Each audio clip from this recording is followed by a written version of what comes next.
আর বারবার যে আমার নেত্রী শেখ হাসিনার প্রধানমন্ত্রী জননেত্রী শেখ হাসিনা বাংলাদেশের 18 কোটির আম্মাজান তারে যে ফ্যাসিবাদ বলা হচ্ছে বড় বড় নেতারা, শিক্ষিত নেতারা, তা আপনারা কোন অ্যাঙ্গেল থেকে দেখতেছেন যে সে ফ্যাসিবাদ?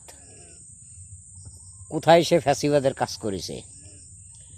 আর তার মতো নেত্রী আপনারা 100 বছরের ভিতর খুঁজে পাবেন না কখনো। কিন্তু আর ফিরে যদি শুনি যে ফ্যাসিবাদ আপনাদের মুখে, আপনারা বড় বড় নেতা শিক্ষিত, তলিকলি অবস্থা খুবই খারাপ হবে। কেন যে ক্ষমতায় আপনারাও আইছিলেন, এরাও গেছে। আপনারা কি করেছেন এ দেশের মানুষ জানে। চান্দা, সুদ, মানে ঘুষ, খুন, খারাপি সবই তো আপনাদের কাছেই, যা এখন মানুষ বুঝতেছে। দেশের মানুষ যদি বোঝে আর চায়, তাহলে আবারও প্রধানমন্ত্রী শেখ হাসিনা মাটিতে, বাংলার মাটিতে আসবে ইনশাআল্লাহ। জয় হোক আমার নেত্রী শেখ হাসিনার, জয় হোক বাংলাদেশের।